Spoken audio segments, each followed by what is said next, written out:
Salam sejahtera buat kita semua. Perkenalkan, nama saya Putri Sion Butar-Butar dengan NPM 2214102005. Sebelumnya, saya berterima kasih kepada Pak Maludin yang sudah memberikan kesempatan kepada saya untuk menjelaskan materi yang sudah saya persiapkan, yang saya beri judul Wawasan Nusantara nih. Wawasan Nusantara adalah cara pandang bangsa Indonesia terhadap rakyat, bangsa dan wilayah negara kesatuan Republik Indonesia yang meliputi darat, laut, dan udara di atasnya sebagai satu kesatuan politik, ekonomi, sosial, budaya, dan pertahanan keamanan. Fungsi wawasan. Nusantara wawasan sebagai konsepsi ketahanan nasional, yaitu wawasan Nusantara dijadikan konsep dalam pembangunan nasional, pertahanan keamanan, dan kewilayahan wawasan Nusantara sebagai wawasan pembangunan yang mempunyai cakupan kesatuan politik, kesatuan ekonomi, kesatuan sosial, dan kesatuan pertahanan keamanan.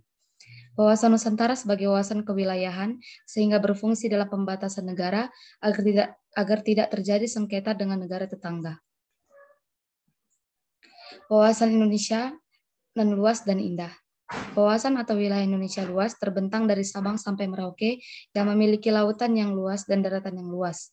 Wawasan Nusantara mempunyai arti cara pandang bangsa Indonesia tentang diri dan lingkungannya berdasarkan ide nasionalnya yang berdasarkan Pancasila dan Undang-Undang Dasar 1945 yang merupakan aspirasi bangsa Indonesia yang merdeka, berdaulat, bermartabat, serta sesuai dengan geografis wilayah Nusantara yang menjiwai kehidupan bangsa dalam mencapai tujuan atau cita-cita nasionalnya.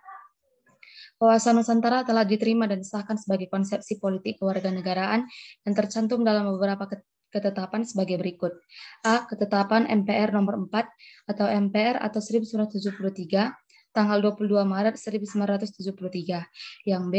TAP MPR nomor 4 atau MPR atau 1978 tanggal 22 Maret 1978 tentang GBHN, dan C.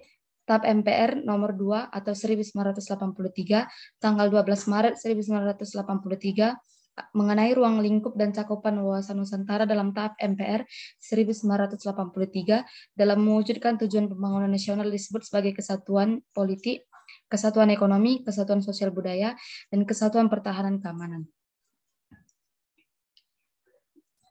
Implementasi penerapan wawasan Nusantara harus tercermin dalam pola pikir, sikap, dan tindakan yang meliputi.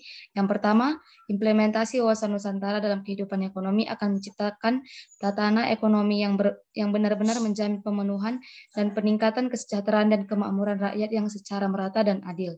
Yang kedua, tingkat pembangunan ekonomi harus serasi dan seimbang di seluruh daerah tanpa meninggalkan ciri khas yang dimiliki oleh daerah dalam pengembangan kehidupan ekonominya. Yang ketiga, implementasi wawasan Nusantara dalam kehidupan politik akan menciptakan iklim penyelenggaraan negara yang sehat dan dinamis.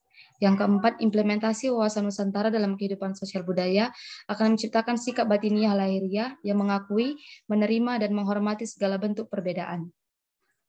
Yang kelima, implementasi wawasan Nusantara dalam kehidupan hankam akan menumbuhkan kesadaran cinta tanah air yang akan membentuk sikap bela negara. Demikianlah yang bisa saya sampaikan. Saya harap apa yang saya jelaskan dan saya jabarkan dapat diterima dan dicerna dengan baik. Terima kasih.